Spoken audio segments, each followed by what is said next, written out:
Apreciados hermanos de la Iglesia Adventista, Dios los bendiga. Les habla el pastor Luis Carlos Herrera, pastor ordenado de la Asociación Sur de Bogotá. Y quisiera en este corto de video tratar un tema de importancia para estos últimos días. Sabemos que proféticamente está dado en la palabra de Dios textos como: el que quiera estar firme, mire que no caiga. Para estos últimos tiempos, la Biblia y el Espíritu de Profecía dice que habrán movimientos falsos, espurios, para tratar de engañar, si fuere posible, aún a los escogidos. Quisiera ir a hacer referencia en el Espíritu de Profecía. Joyas de los Testimonios, tomo 3, nos advierte en cuanto a personas que pueden llegar a salir de nuestra propia iglesia, tratando de decir que creen en las 28 doctrinas, creencias adventistas, que están de acuerdo con la organización, pero que aún así se tienen que separar de ella, que es algo que no es muy comprensible.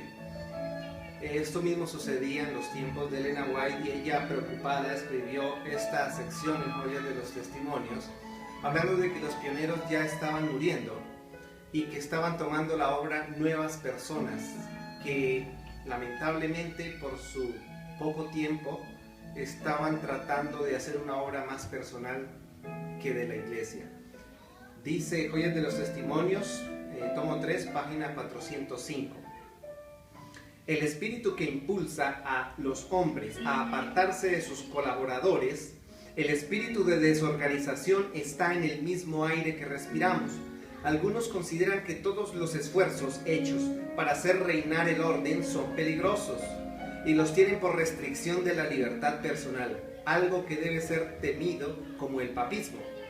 Estas almas engañadas consideran que es una virtud jactarse de su libertad de pensar y de actuar independientemente. Declaran que nada aceptarán porque lo diga algún hombre y que a nadie están sujetos. Se me ha indicado que Satanás hace un esfuerzo especial para inducir a los hombres a sentir que agradan a Dios al seguir su propia conducta con independencia del consejo de sus hermanos.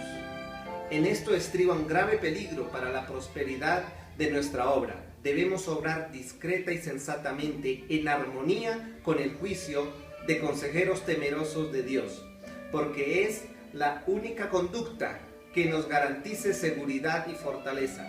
Si seguimos otra, Dios no podrá obrar con nosotros, ni por nuestro medio o en nuestro favor.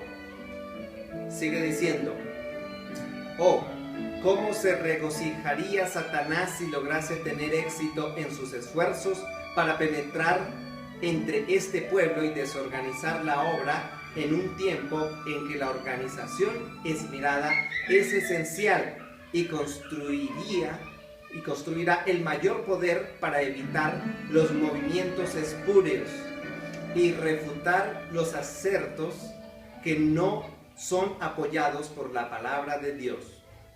Necesitamos sostener en forma pareja las riendas, a fin de que no se quebrante el sistema de organización y orden que fue edificado por una labor sobria y cuidadosa. No se debe dar licencia a los elementos desordenados que desean controlar la obra en este tiempo. También ustedes conocerán en Joyas de los Testimonios, tomo 3, la cita que dice: Dios ordenó que tenga autoridad los representantes de su iglesia de todas las partes de la tierra cuando están reunidos en el Congreso de la Asociación General. Aquí tenemos entonces un marco dado por la Biblia y el Espíritu de Profecía en cuanto a la importancia de que nosotros nos mantengamos en orden a la palabra de Dios y en su iglesia unidos.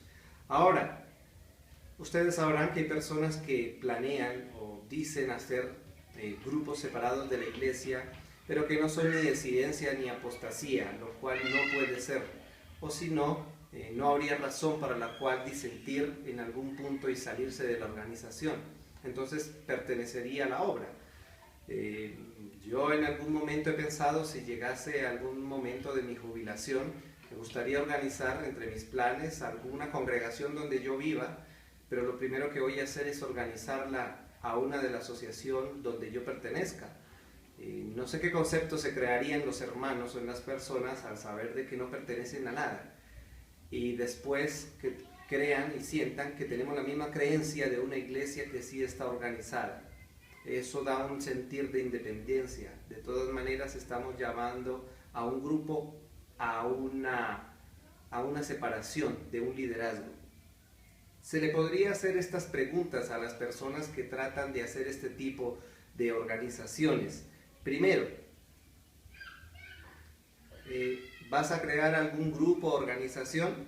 Le puedes hacer las siguientes preguntas. ¿A qué asociación, iglesia o unión pertenecerá el proyecto?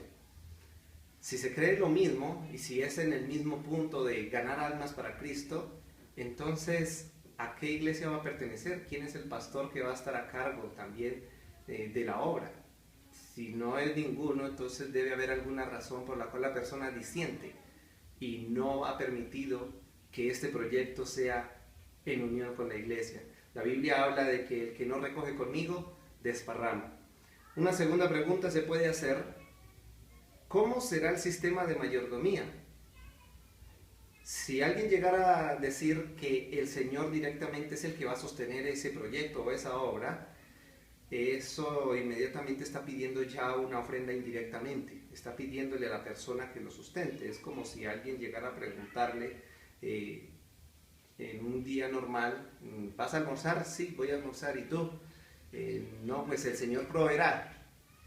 El Señor me sustentará. Eso quiere, inmediatamente me está diciendo a mí que le comparta de su almuerzo, ¿no? De mi almuerzo. Está haciendo una invitación a que debe mantenerse con la ofrenda de otros.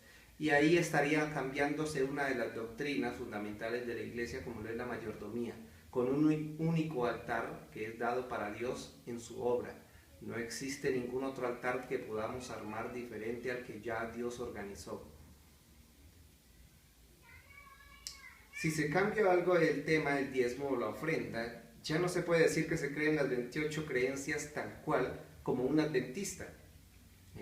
Cada persona que saca un movimiento disidente cambia su sistema de mayordomía, lo cual hace que ya esta creencia esté diferente y la persona, en vez de estar ofrendando y diezmando como la Biblia lo dice, desvía este principio fundamental de la Biblia. Una tercera pregunta podría ser: si alguien pide ser bautizado, ¿en dónde será?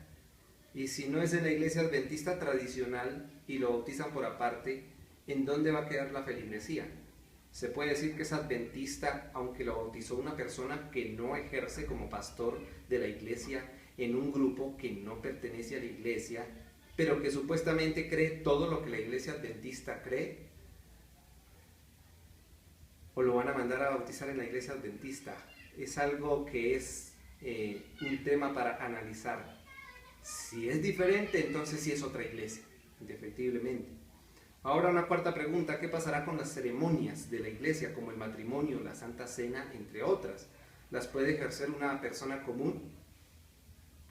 Si creen en lo mismo que la iglesia, entonces se imaginan que se acepta también el manual de la iglesia, elaborado por el Congreso Mundial, el cual dice el espíritu de profecía que es la voz de Dios. Y si es así, entonces, ¿cómo justificarán su manejo de diezmos y ofrendas? El manual de iglesia es muy claro de cómo se debe hacer. ¿Quién será el pastor de esa institución, delegado por la asociación? ¿O no se va a respetar el manual de iglesia en ese lugar? Sexta pregunta que se pueden hacer, o le pueden hacer a la persona: si no tienen nada contra la iglesia o la organización, ¿por qué tienen que separarse de ella? No solo laboralmente, sino también estructuralmente. Se puede llegar a entender el buen gesto de no querer devengar nada de la obra, pero ¿cómo entender que tampoco quieran estar bajo ninguna autoridad? ¿Por qué, por ejemplo, un esposo abandona un hogar? El esposo no podrá ir a decirle a los hijos: no, la verdad no los he abandonado, yo sigo en el hogar, sino que debe haber alguna razón en la cual el hogar no puede hacer lo que quiere hacer y por eso abandona el hogar. Debe haber alguna razón por la que alguien abandona los hogares y quiere hacer otra voluntad que de pronto los padres no le van a dejar hacer en ese hogar. Séptima pregunta. ¿Qué concepto comenzará a tener la persona que asiste allí? ¿No llegará el momento en que crea que la iglesia adventista está mal y que la pequeña institución es la que está bien? Eso se trata de vender, ¿no? Es que allí no se está predicando las profecías, no se está haciendo la obra, la reforma pro salud, lo cual es una mentira. Gracias al Señor, en los distritos que he estado hemos pregonado estas verdades, hemos invitado personas para hablar de la reforma pro salud, de profecía, tenemos los videos para la venta. Así que no es cierto de que no se prediquen las verdades del mensaje de los tres ángeles en nuestra iglesia. Muchos otros pastores en muchos lugares predican la verdad presente. Y una octava, ¿qué hay de la creencia en la iglesia remanente? Si la persona atañe y dice que cree en las 28 creencias de la iglesia adventista, también creerá entonces, bueno, este libro las tiene, las 28, y la número 13 habla sobre el remanente y su misión, en la cual de una manera u otra está mostrando que la iglesia adventista es la iglesia remanente.